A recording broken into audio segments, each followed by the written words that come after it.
siap untuk belajar hari ini ya? Iya, Bu. Ya, Bu. Baiklah, kita mulai saja. Assalamualaikum warahmatullahi wabarakatuh. Waalaikumsalam warahmatullahi wabarakatuh. Selamat siang anak-anak. Siang, Bu. Bagaimana kabarnya hari ini? Alhamdulillah baik. Alhamdulillah ya, semoga tetap sehat dan tetap semangat meskipun kita belajar dari rumah. Iya, Bu. Baiklah, sebelum kita memulai pembelajaran hari ini, mari kita sama-sama membacakan basmalah. Bismillahirrahmanirrahim. Semoga pembelajaran kita hari ini berjalan dengan lancar. Dan kalian tetap semangat ya, meskipun belajar dari rumah. Dan jangan lupa patuhi protokol kesehatan dengan mencuci tangan, menggunakan masker, dan satu lagi Jaga jarak, Bu. jaga jarak ya, social distancing. Mudah-mudahan pandemi ini cepat berakhir dan kita bisa bertatap muka kembali di sekolah. Oke, ada yang masih ingat pertemuan kita minggu lalu membahas mengenai apa?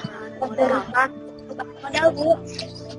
Ya, laporan perubahan modal ya, dan laporan neraca.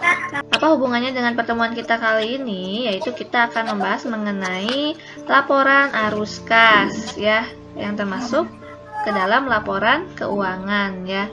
Harapkan kalian akan mampu menganalisis akun-akun yang ada pada laporan arus kas dan menyusun laporan arus kas. Baik, di antara kalian ada yang pernah melihat laporan arus kas? Pernah sih, Bu, tapi lihat doang.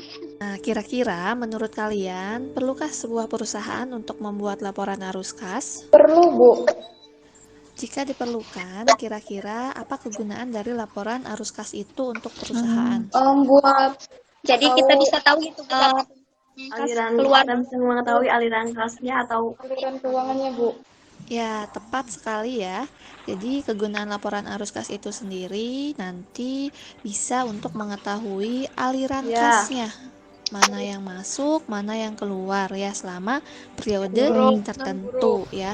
Jadi, apa itu laporan arus kas? penerimaan dan pengeluaran kas Laporan mencerminkan penerimaan dan pengeluaran kas dalam satu periode tertentu. Jadi, nanti di laporan arus kas ini dia akan menunjukkan aktivitas-aktivitas apa saja yang menyebabkan terjadinya perubahan pada kas selama periode tertentu. Seperti itu ya.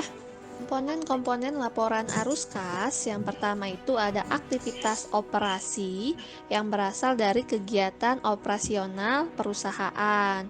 Jadi yang berhubungan dengan kegiatan operasional seperti pendapatan, pembayaran gaji ya, terus pelunasan piutang ya, itu masuk ke dalam kegiatan operasional perusahaan. Nah, yang kedua adalah aktivitas investasi. Jadi, arus kas dari aktivitas investasi ini dia berasal dari aktivitas pembelian dan penjualan aset perusahaan. Jadi, kalau yang namanya investasi tentunya dia yang berhubungan dengan jangka panjang. Jadi, kalau ada pembelian atau penjualan aset, berarti dia aset tetap seperti pembelian peralatan, penjualan kendaraan, ya, bangunan. Nah, itu termasuk ke dalam aktivitas investasi, ya. Paham sampai sini ya? Bu paham. Nah, aktivitas yang ketiga adalah aktivitas pendanaan, di mana aktivitas ini dia berasal dari aktivitas yang mendukung kegiatan perusahaan. Tentunya kalau yang berhubungan dengan dana, pastinya dia tidak jauh dari kewajiban dan modal ya. Paham sampai sini ya? Nah, contohnya misalkan adanya hutang obligasi, terus pengambilan PRIP, pembagian dividen ya, itu masuk ke dalam aktivitas pendanaan. Next ya. Metode penyajian laporan arus kas. Bisa kalian lihat di sini ada berapa metode? 2, Bu. Ada 2. dua metode, yaitu metode langsung dan metode tidak Metode langsung. Metode tidak langsung, data laporan arus kasnya dia langsung berasal dari jurnal umum, jurnal penerimaan kas, pengeluaran kas, jurnal penyesuaian, dan kas kecil ya. Jadi dasar pembuatannya dia langsung dari transaksi jurnalnya ya. Sementara metode tidak langsung, dia data penyusunannya langsung membandingkan dari neraca akhir periode dengan neraca awal periode. Jadi nanti dibandingkan, terus nanti ditambah dengan laba berjalan. Itu adalah metode tidak langsung. Sampai sini ya. Ibu, metode langsung dan langsung Bu pencatatannya gitu. Oke, pertanyaan yang bagus ya untuk Siti Nurmalasari. Silahkan ada yang bisa menjawab dari pertanyaan Mala? Mungkin Bu, berpengaruh Bu. Soalnya kan arus kas langsung kan dilihatnya dari data langsung dari jurnal. Sedangkan arus kas tidak langsung itu data pembuatannya dengan perbandingan neraca. Jadi pembiayaannya itu kita lihat dari neracanya gitu Bu, dari jurnal. Tepat sekali ya jawaban dari Indah tadi. Jadi betul sekali, dari aktivitas pembiayaan dia sama, dia tetap mempengaruhi terhadap laporan arus kas, baik itu di laporan arus kas langsung maupun tidak langsung. Tinggal tergantung nih.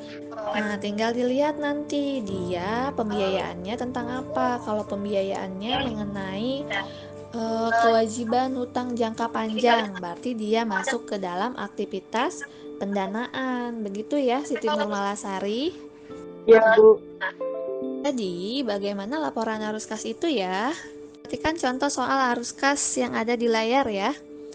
Di sini dia ada data dari perubahan neraca. Berarti kalian bisa juga ditentukan kalau dari data soal yang ada di sini, berarti dia akan menggunakan laporan arus kas metode tidak langsung. Metode ya, tidak tepat sekali. Nah, Bagaimana cara mengetahui metode yang digunakan dalam pencatatan arus kas? Jadi kan metodenya yang digunakan langsung apa tidak? Atau dilihat dari jurnalnya Bu? Tahu sih. Itu juga nggak tahu Bu. Salah.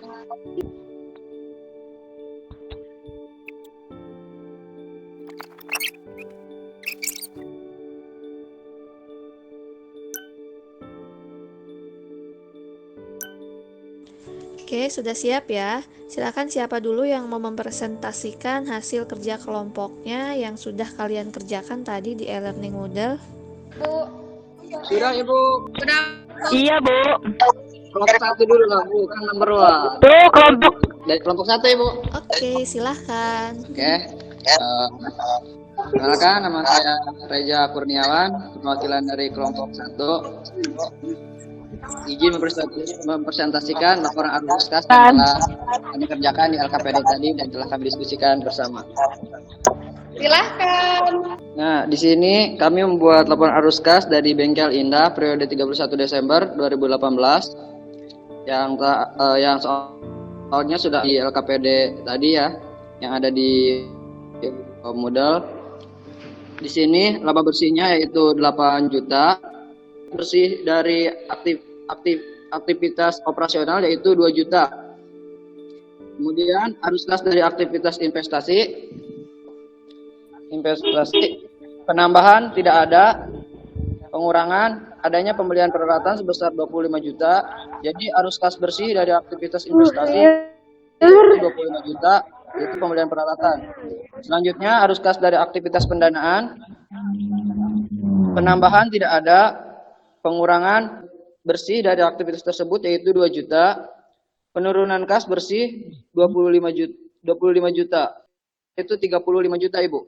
Oke, terima kasih kepada kelompok 1 yang sudah mempresentasikan hasilnya ya. Silahkan berikan aplaus dulu. Ya, selanjutnya silahkan dari kelompok mana lagi yang mau presentasikan hasilnya? Ini Bu. Ya Bu nih. Bengkel Indah laporan arus kas untuk periode yang berakhir 31 Desember 2018. Arus kas dari kegiatan operasional laba bersih 8 juta, totalnya 22.500.000. Bertambahnya asuransi dibayar di muka 100 juta, totalnya 20.500.000. Indri, bentar mau nanya. Ya, apa Rom? Bukan. Indah. Itu bertambahnya asuransi dibayar di muka 100 juta apa 1 juta? Aduh, kayaknya saya salah ini. 100 juta. Bu, banyak amat. Itu 1 juta rupiah. Jawabannya mah sama, Bu. Kayak Reja 35 juta. Oke, nggak apa-apa. Terima kasih banyak untuk presentasinya. Nanti setelah ini silahkan diperbaiki lagi. Kesimpulan dari pembelajaran ini yaitu kita membahas mengenai laporan arus kas.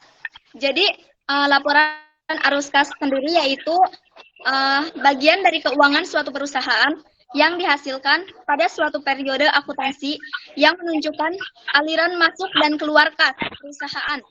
Kegiatan perusahaan ada jenis yaitu kegiatan operasi, kegiatan investasi, dan kegiatan pendanaan. Dari laporan arus kas itu ada bentuk-bentuknya, yaitu bentuk dengan cara menggunakan metode langsung dan tidak langsung. Oke, terima kasih untuk kesimpulannya ya Sari ya. Nah, betul sekali. Ibu harap nanti setelah pembelajaran ini kalian dapat menerapkan laporan arus kas Iya, Bu. dalam kehidupan kalian sehari-hari ya. Apalagi untuk yang punya usaha nih. Silakan kalian praktekkan ya, kalian buat laporan arus kasnya. Baiklah, pada pembelajaran kita hari ini, apakah masih ada yang mengalami kesulitan? Bisa bertanya kapan saja ya.